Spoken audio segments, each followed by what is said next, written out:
In 1844, the country was split over the question of the annexation of Texas.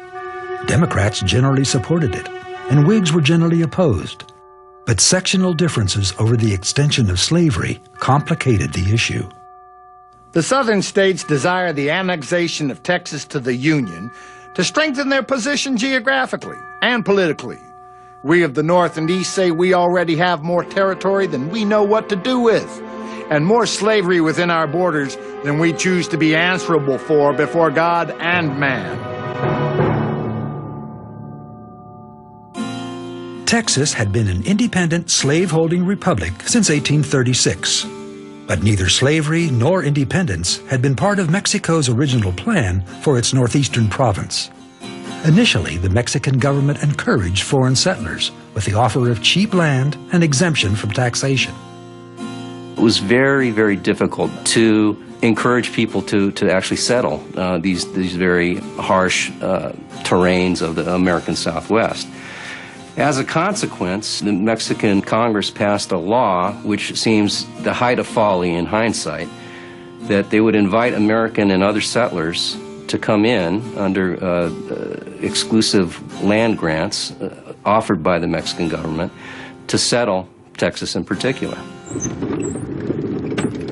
As a result, thousands of Americans, and their slaves, by the way, even though this was supposed to not happen under the law, began to settle Texas as what was hoped to be a buffer against further encroachment of Americans from the East and other settlers for that matter.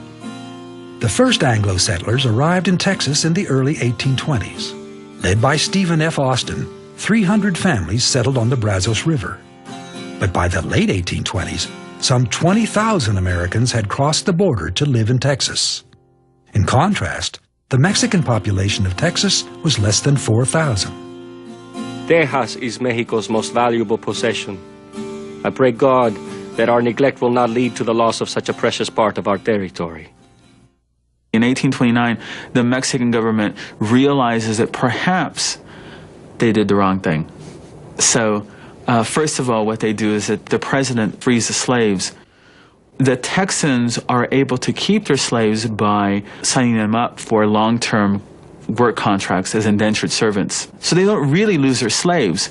The other thing, though, that they do, the Mexican government in 1830 decides that U.S. immigration will not be allowed anymore. Over the next few years, relations grew strained between the central government and the outlying province. And when Mexico tightened its control over Texas, the anger of Anglo settlers was aroused. When the Mexican government attempted to clamp down and enforce the provisions of the law, this created the spark that ignited the revolt in Texas. The same kinds of tensions paradoxically affected the Mexican Spanish-speaking people who lived there also. Many Spanish-speaking people, in fact, sided with Stephen Austin and Sam Houston and those people based on their tensions with the government in central Mexico. Citizens of Texas, your rights must be defended. The oppressors must be driven from our soil.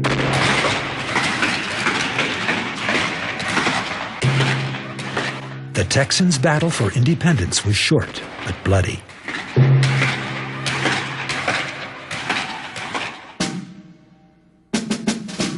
Almost immediately after gaining its independence, Texas petitioned the United States for statehood. For the next 8 years, Congress debated whether to add Texas to the Union. Divisions over the expansion of slavery prevented a decision. But in 1844, alarmed by the growing relationship between Texas and Great Britain, President John Tyler pushed hard for annexation. The election in November of the expansionist James K. Polk provided further impetus. The following spring, only days before Polk's inauguration, Congress passed a joint resolution inviting Texas into the Union. On December 29, 1845, Texas officially became the 28th of the United States and the 15th slave state. By that time, war with Mexico was imminent.